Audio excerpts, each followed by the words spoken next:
ضابط خطاب عرض کرتا ہوں استاذ العلماء والمشائخ شیخ الحدیث والتفسیر فیضیاب فیضان حضور ضیاء الامت یادگار اسلاف حضرت علامہ مولانا پیر سید محمد اقبال شاہ صاحب گیلانی خلیفہ مجاز آستانہ عالیہ بیرہ شریف، آپ اپنے ملفوظات عالیہ سے ہم سب کے قلوب و اذہان کو منور فرمائیں گے۔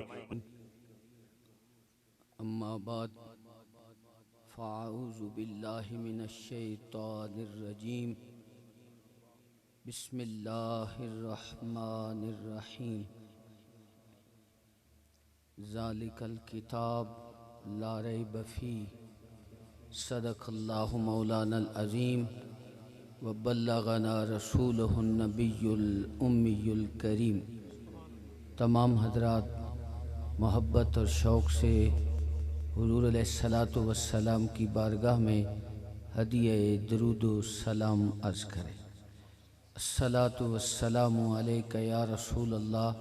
وعلی آلک و اصحابک یا حبیب اللہ،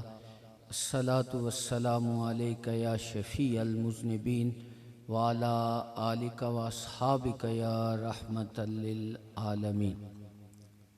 صاحبزادہ والا تبار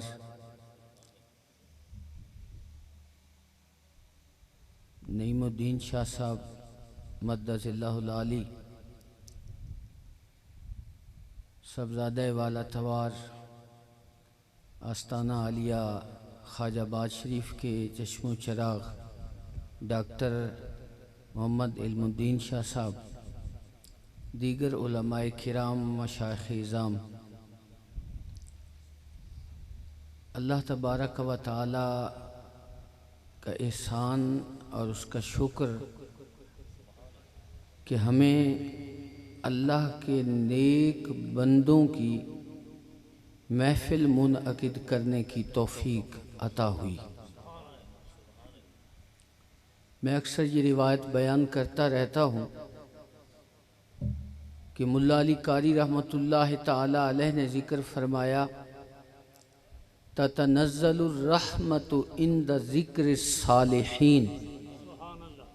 کہ جہاں صالح لوگوں کا ذکر ہوتا ہے وہاں بھی اللہ کی رحمت کا نزول ہوتا ہے۔ جس جگہ پہ اللہ کے نیک بندوں کا تذکرہ ہوتا ہے وہاں اللہ کی رحمت نازل ہوتی ہے۔ تو شہدائے کربلا کا ذکر ہو یا حضرت ضیاء الامت جسٹس پیر محمد کرم شاہ الازہری رحمۃ اللہ تعالی علیہ کا ذکر ہو، دونوں ایک اللہ تعالیٰ کے قرب کے وسیلے ہیں، تو اللہ تعالیٰ نے بڑی ان لوگوں کو عزتیں اور شانیں عطا فرمائی ہیں، تو یقیناً ان کے ذکر سے بھی اللہ تعالیٰ ہمارے دامنوں کو اپنی رحمت سے بھر دے گا۔ اس لیے اس ذوق سے حضور علیہ الصلاۃ والسلام کے جو سچے غلام جتنے بھی گزرے ہیں ان کی محافل اس نیت سے منایا کریں کہ ان کے ذکر سے اللہ تعالیٰ کی رحمت نازل ہوتی ہے۔ برادران اسلام، میں اکثر آپ لوگوں کی بارگاہ میں پیش ہوتا رہتا ہوں اور میری آپ گفتگو سنتے بھی رہتے ہیں، لیکن آج جن شخصیتوں کو آپ سنیں گے، میرے بعد پیر صاحب گفتگو فرمائیں گے، اس کے بعد حضرت علامہ مولانا پیر محمد انور قریشی صاحب شہادت کے موضوع پر گفتگو فرمائیں گے۔ آپ سنیں گے تو آپ اس انتظامیہ کو بھی داد دیں گے کہ انہوں نے جو ہمیں لوگ سنائے واقعی با کمال لوگ تھے۔ انشاءاللہ آپ کو پورا ذوق پورا ہو جائے گا جب آپ ان کی گفتگو قبلہ قریشی صاحب کی سنیں گے، قبلہ پیر صاحب کی روحانی گفتگو ہوگی۔ جب وہ آپ سنیں گے تو آپ کے دل کو یقیناً ٹھنڈک نصیب ہوگی۔ برادران اسلام، میں تھوڑی سی گفتگو حضرت ضیاء الامت رحمۃ اللہ تعالی علیہ کے حوالے سے بس کر کے ختم کر دوں گا، میں جلدی آپ کا سے فارغ ہو جاؤں گا۔ حضرت ضیاء الامت رحمۃ اللہ تعالی علیہ نے اپنی زندگی کا ایک مشن بنایا تھا۔ حضرت ضیاء الامت رحمۃ اللہ تعالی علیہ بیرہ شریف کے پیر صاحب ہیں، پیر محمد کرم شاہ الازہری رحمۃ اللہ تعالی علیہ۔ انہوں نے اپنی جوانی علم پڑھتے ہوئے گزاری، اور پھر ساری زندگی علم کی خدمت اور علم پڑھانے میں بسر کر دی، علم کی خدمت کرنے میں گزار دی۔ حضرت ضیاء الامت رحمۃ اللہ تعالیٰ علیہ فرمایا کرتے تھے کہ جب میں مصر سے پڑھ کر واپس آیا تو مصر میں آپ فرماتے تھے کہ جب میں جا رہا تھا تو میرے والد محترم نے مجھے ارشاد فرمایا تھا کہ کرم شاہ تم پڑھ کر واپس آؤ گے تو میں تمہیں ایک گاڑی لے کر دوں گا اور اس کے اوپر لاؤڈ سپیکر لگا کر دوں گا، آپ اس گاڑی کے اندر بیٹھ کر آپ نے شہر شہر اللہ کے نبی کی دین کی تبلیغ کرنی ہے۔ آپ فرماتے ہیں جب میں پڑھ کر واپس آیا تو میں نے سوچا کہ ایک کرم شاہ کتنا چلے گا، اس کی گاڑی کتنی چلے گی، اس کا لاؤڈ سپیکر کتنا ساتھ دے گا۔ آپ فرماتے ہیں میں نے سوچا کہ میں کوئی ایسا کام کروں جو ایسی مستقبل کے اندر اتنا مفید ہو کہ کرم شاہ بھی اگر دنیا سے رخصت ہو جائے، لاؤڈ سپیکر ختم ہو جائے، گاڑی ختم ہو جائے، لیکن اللہ کے دین کا ڈنکا پھر بھی بجتا رہے، اللہ کے دین کی ترویج پھر بھی ہوتی رہے۔ تو حضرت ضیاء الامت رحمۃ اللہ تعالیٰ علیہ نے آپ فرماتے تھے کہ میں نے سوچا میں ایک ادارہ بناؤں، دینی ادارہ بناؤں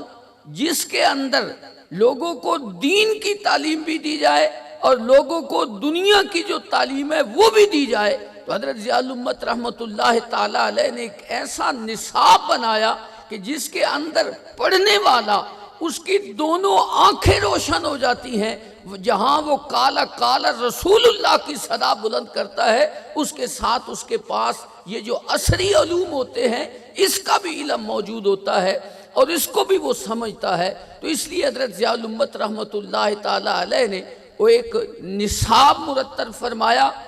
اور اس کے بارے میں اکثر یہ کہا جاتا ہے کہ حضرت ضیاء الامت رحمۃ اللہ تعالیٰ علیہ کا جو نصاب تھا وہ ایک الہامی نصاب تھا، گویا اللہ کریم کی طرف سے اس کو تائید حاصل تھی۔ اس لیے جو بچہ بھی اس ادارے سے بیرا شریف سے فارغ ہو کر آتا ہے تو اللہ تبارک و تعالیٰ اس کو عزت عطا فرماتا ہے، کیونکہ اس کے پاس دنیا کے علوم بھی ہوتے ہیں اور اس کے پاس دین کا بھی علم ہوتا ہے۔ حقیقی علم یقیناً دین کا علم ہے۔ اس لیے حضرت ضیاء الامت رحمۃ اللہ تعالیٰ علیہ نے ایک دینی ادارہ بنایا۔ پھر آپ نے جب ادارے کا آغاز فرمایا، غور فرمائیں، جب کوئی شخص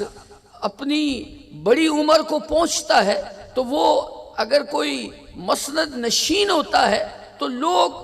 عجیب عجیب ان کے تصورات، ان کے خیال ہوتے ہیں، لیکن حضرت ضیاء الامت رحمۃ اللہ تعالیٰ علیہ آپ جب یہ منصوبہ آپ نے بنا لیا تو آپ نے اپنے پیر بھائیوں کو، اپنے مریدین کو آپ نے جمع فرمایا، اور جمع فرما کر آپ نے ان سے خطاب فرمایا۔ آپ نے فرمایا میں تم سے دولت نہیں مانگتا، میں تم سے کوئی گائے بھینس نہیں مانگتا، میں تم سے کوئی دنیا کی چیز نہیں مانگتا، میری ایک ہی خواہش ہے تم اپنی اولاد مجھے پیش کر دو، میں تمہیں ان کو عالم دین بنا کر واپس کر دوں گا۔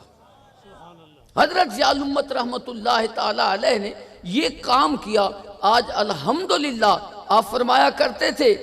کہ اگر میں 5 افراد بھی تیار کر لوں گا تو میں سمجھوں گا کہ میں کامیاب ہو گیا، لیکن آج اللہ کریم نے آپ کے ادارے سے فارغ ہونے والے ہزاروں کی تعداد میں علماء موجود ہیں جو دنیا کے کونے کونے کے اندر دین کی خدمت کے اندر مصروف ہیں۔ خواہ آپ کا پاکستان کا ملک ہو یا بیرون ملک آپ کسی علاقے میں چلے جائیں، الحمدللہ بیرا شریف کے شاہین آپ کو ہر جگہ پہ ملیں گے۔ حضرت ضیاء الامت رحمۃ اللہ تعالیٰ علیہ کا یہ کمال تھا کہ آپ نے مستقل آپ کو بہت بڑے بڑے عہدے پیش کیے گئے۔ آپ ہمیں خود سنایا کرتے تھے کہ میں جب مصر سے پڑھ کر آیا تو شاہی مسجد کی جو انتظامیہ تھی لاہور کے اندر وہ میرے پاس آئی، انہوں نے کہا کہ لوگ ہماری منتیں سماجتیں کرتے ہیں کہ تم ہمیں یہ اس مسجد کی خطابت دے دو، لیکن حضرت ضیاء الامت کے پاس وہ لوگ آئے اور کہنے لگے ہم آپ کی منت سماجت کرتے ہیں کہ آپ یہ عہدہ قبول فرما لیں، لیکن آپ نے وہ قبول نہیں فرمایا۔ آپ نے فرمایا میں آستانہ عالیہ کے اوپر بیٹھ کر اپنے استانے کے اوپر بیٹھ کر میں اپنے دین کی خدمت کروں گا، تو اللہ کریم نے آپ کو بڑی عزت عطا فرمائی۔ اس کے حوالے سے دنیا کے کونے کونے کے اندر علم کے چراغ روشن ہیں، لوگ پڑھ رہے ہیں، لوگ پڑھا رہے ہیں۔ تو یہ حضرت ضیاء الامت رحمۃ اللہ تعالیٰ علیہ کا فیض ہے۔ اور میں اکثر یہ کہتا رہتا ہوں، حضرت ضیاء الامت رحمۃ اللہ تعالیٰ علیہ کے جو ادارے بنتے ہیں، ان اداروں کے لیے وسائل پہلے موجود ہونا ضروری نہیں ہے۔ اللہ تبارک و تعالیٰ نے حضرت ضیاء الامت کے نام پاک کے اندر اتنی برکت رکھی ہے، جہاں بھی حضرت ضیاء الامت کا نام لکھا جاتا ہے، آپ کے ادارے کا نام محمدیہ غوثیہ لکھا جاتا ہے، اللہ کریم خود وسائل وہاں جمع فرما دیتا ہے، اللہ وسائل پیدا فرما دیتا ہے۔ لوگ سوچتے رہتے ہیں وسائل کہاں سے آئیں گے، مال کہاں سے آئے گا، ادارہ کیسے چلے گا، لیکن یقین رکھو اگر آپ کسی ٹیلے کے اوپر بیٹھ کر بھی دارالعلوم محمدیہ غوثیہ کا نام لکھ دیتے ہیں، اللہ اس نام کے اندر بھی برکت پیدا فرما دیتا ہے، اور وہ ادارہ اس کے اسباب سارے شروع ہو جاتے ہیں۔ تو حضرت ضیاء الامت رحمۃ اللہ تعالیٰ علیہ نے امت مسلمہ پہ یہ احسان فرمایا کہ ہمارے اس ادارے کے اندر کتنے غریب خاندانوں کے لوگ تھے، اللہ کریم نے ان کو نعمت علم بھی عطا فرمائی، دولت علم بھی عطا فرمائی، اور روحانیت بھی عطا فرمائی۔ پھر حضرت ضیاء الامت رحمۃ اللہ تعالیٰ علیہ نے دوسرا کام جو امت مسلمہ کے لیے کیا، وہ آپ نے قرآن کریم کی تفسیر لکھی 5 جلدوں کے اندر، جس کا نام ضیاء القرآن ہے، اور ضیاء القرآن کی تفسیر لکھی آپ نے۔ آپ خود فرمایا کرتے تھے میں نے 19 سال کا چلہ کاٹا ہے اور میں نے اللہ تعالیٰ کے قرآن کی تفسیر لکھی ہے۔ حضرت ضیاء الامت رحمۃ اللہ تعالیٰ علیہ فرمایا کرتے تھے کہ آپ نے اپنی تفسیر کے اوپر اپنے ایک ایسی تفسیر لکھی۔ ہمارے ایک دوست ہے، وہ جور آباد کے اندر ڈاکٹر ہیں، وہ حضرت ضیاء الامت رحمۃ اللہ تعالیٰ علیہ کی تفسیر کا اکثر مطالعہ کرتے رہتے ہیں۔ ان کو ایک بڑا شغف ہے حضرت ضیاء الامت رحمۃ اللہ تعالیٰ علیہ سے۔ وہ فرماتے ہیں جو شخص اگر ضیاء القرآن کا مطالعہ شروع کرے، اس کو پڑھنا شروع کرے، ابھی ضیاء القرآن ختم نہیں ہوگی، اس کو اللہ کے نبی کا دیدار نصیب ہو جائے گا۔ یعنی اتنی روحانی تفسیر ہے، اس کے اندر ہر لفظ کے اندر حضور کی محبت موجود ہے۔ اسی طرح حضرت ضیاء الامت فرماتے تھے میں نے جب قرآن کی تفسیر لکھی تو میں سمجھتا ہوں اللہ کریم نے میری اس تفسیر کو اپنی بارگاہ میں اور حضور کی بارگاہ میں اس کو شرف قبولیت نصیب ہوا کہ اللہ نے پھر مجھے سیرت پاک حضور کی سیرت کی کتاب لکھنے کی توفیق عطا فرمائی۔ پھر اس کے بعد آپ نے کئی سال لگا کر آپ نے سیرت النبی ضیاء النبی کے نام سے حضور علیہ الصلوۃ والسلام کی سیرت لکھی۔ تو حضرت ضیاء الامت رحمۃ اللہ تعالیٰ علیہ کے امت مسلمہ پہ یہ بڑے احسانات ہیں۔ آج دنیا کے اندر آپ بہت سے ادارے موجود ہیں جو دارالعلوم محمدیہ غوثیہ کے نام سے منسوب ہیں۔ حضرت ضیاء الامت نے ایک بوٹا لگایا تھا اور اس کی اب شاخیں اور اس کا پھل پوری دنیا کھا رہی ہے۔ ہر جگہ پہ آپ جس علاقے میں جائیں گے الحمدللہ وہاں آپ کو دارالعلوم محمدیہ غوثیہ کا بورڈ لگا ہوا نظر آئے گا۔ یہ حضرت ضیاء الامت رحمۃ اللہ تعالیٰ علیہ کا فیضان ہے۔ لوگ اپنے اپنے کہتے ہیں جی ہمارے بزرگ ایسے ہیں کہ وہ جہاں جاتے ہیں کوئی کوٹھی بنا دیتے ہیں، وہاں جاتے ہیں تو انہوں نے وہاں بھی کوٹھی بنا دی، وہاں بھی کوٹھی بنا دی۔ ہم اپنے فخر سے کہتے ہیں کہ ہمارے ضیاء الامت جہاں بھی جاتے تھے وہاں دین کا ادارہ قائم ہو جاتا ہے۔ یہ کوٹھیاں بنانے والا پیر نہیں تھا، یہ دین کی ترویج کرنے والا پیر تھا۔ اس نے دین کو پھیلایا، ساری زندگی اپنے مصلے پہ اپنے آستانے پہ بیٹھے رہے اور دین کی خدمت کرتے رہے۔ تو اللہ تعالیٰ نے یہ آپ کے اور سب سے بڑی آپ پپلا کے لوگوں کو آپ کے لیے بھی مبارک ہے کہ آپ کے لیے یہ سعادت ہے کہ حضرت ضیاء الامت رحمۃ اللہ تعالیٰ علیہ کے جو اللہ تعالیٰ نے نعمت علم عطا فرمائی اس میں پپلا کا بھی حصہ موجود ہے۔ حضرت غلام محمود صاحب رحمت اللہ تعالیٰ علیہ وہ حضرت ضیاء الامت رحمت اللہ تعالیٰ علیہ کے استاد تھے۔ انہوں نے ان کو حضرت ضیاء الامت کو پڑھایا تھا۔ تو اللہ تعالیٰ نے آپ لوگوں کو بھی یہ سعادت بخشی ہے کہ آپ کے شہر کے لیے یہ فخر ہے کہ حضرت ضیاء الامت رحمۃ اللہ تعالیٰ علیہ جس کا جھنڈا پوری دنیا کے اندر پھریرا گھوم رہا ہے، اللہ کریم نے آپ لوگوں کے شہر کو یہ فضیلت بخشی ہے کہ آپ کے شہر کے ایک استاد محترم حضرت ضیاء الامت رحمۃ اللہ تعالیٰ علیہ کے استاد بھی تھے۔ تو اس لیے برادران اسلام، اللہ کریم ہم سب لوگوں کو حضرت ضیاء الامت رحمۃ اللہ تعالیٰ علیہ کی شخصیت کو سمجھنے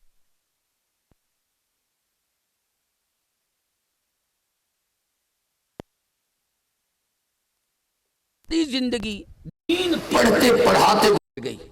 دین پڑھتے پڑھاتے گزر گئی۔ سکون ہی نہیں آتا تھا کہ جب تک آپ دین نہ پڑھاتے، سبق نہ پڑھاتے تھے۔ آپ کسی جگہ پر بھی ہوتے، جو ہی واپس آتے تو پہلے اپنے طالب علموں کو آگاہ کر دیتے تھے، کلاس تیار ہوتی تھی، آپ سبق پڑھاتے تھے۔ تو حضرت ضیاء الامت رحمۃ اللہ تعالیٰ علیہ کے بارے میں بہت سی باتیں ہیں جو آپ کو بتانے کی ضرورت بھی ہے، لیکن آج چونکہ پیر صاحب تشریف لائے ہیں اور آپ نے پھر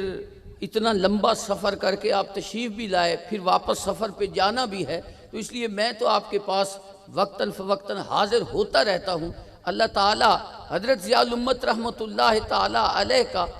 عرس پاک ہو رہا ہے اگلی بدھ جمعرات جمعہ کو، بدھ جمعرات جمعہ کو حضرت ضیاء الامت رحمۃ اللہ تعالیٰ علیہ کا عرس ہو رہا ہے۔ تو وہ چونکہ ایک علمی شخصیت تھی اور ان کے عرس پر حاضری دینے والوں کو بھی اللہ تعالیٰ نعمت علم عطا فرماتا ہے۔ وہاں جو پروگرام ہوتے ہیں سارے علمی پروگرام ہوتے ہیں، کوئی ایسا پروگرام نہیں ہوتا کہ ہم کہیں کہ ہماری محفل ہوئی اور اس سے لوگوں کو فائدہ نہ ہوا۔ تو بہرحال حضرت ضیاء الامت رحمۃ اللہ تعالیٰ علیہ کا اسی ہفتے یعنی بدھ جمعرات جمعہ کو عرس پاک ہو رہا ہے۔ میں آپ سب لوگوں کو اس کی بھی دعوت دیتا ہوں کہ آپ سارے لوگ اس کے اندر شریک ہو اور پھر اہل سنت والجماعت کے اس ادارے کو بھی دیکھیں جو حضرت ضیاء الامت نے قائم فرمایا۔ آپ کے تصور میں نہیں آ سکتا، میں اگر بیان بھی کروں تو آپ کو سمجھ نہیں آئے گی کیا دینی ادارہ بھی ایسا ہو سکتا ہے، لیکن اگر آپ دیکھیں گے تو آپ کی آنکھیں ٹھنڈی ہوں گی کہ الحمدللہ ہمارے ہاں دین کا ادارہ ایک ایسا موجود ہے جس کو دیکھ کر آنکھیں بھی ٹھنڈی ہوتی ہیں، دل بھی ٹھنڈا ہوتا ہے۔ تو اللہ تبارک و تعالی ہمیں حضرت ضیاء الامت رحمۃ اللہ تعالی علیہ کی ذات اقدس سے فیض حاصل کرنے کی توفیق عطا فرمائے۔ اور میری دعا ہے کہ یہ جہاں اب ایک پودا چھوٹا سا آپ کے شہر میں حضرت ضیاء الامت رحمۃ اللہ تعالی علیہ کے نام سے حضرت حاجی محمد شفیع صاحب، حاجی محمد رفیق صاحب، انہوں نے جو یہ بوٹا لگایا ہے، میری دعا ہے کہ اللہ تعالیٰ اس کو بھی ایک تناور درخت بنائے، اس کے اوپر بھی قرآن کے پھل لگے، اس کے اوپر بھی دین کے پھل لگے، اور اللہ تعالیٰ ان کو کامیابیاں اور کامرانی عطا فرمائے۔ اور سب سے بڑی چیز، آخری بات، اخلاص،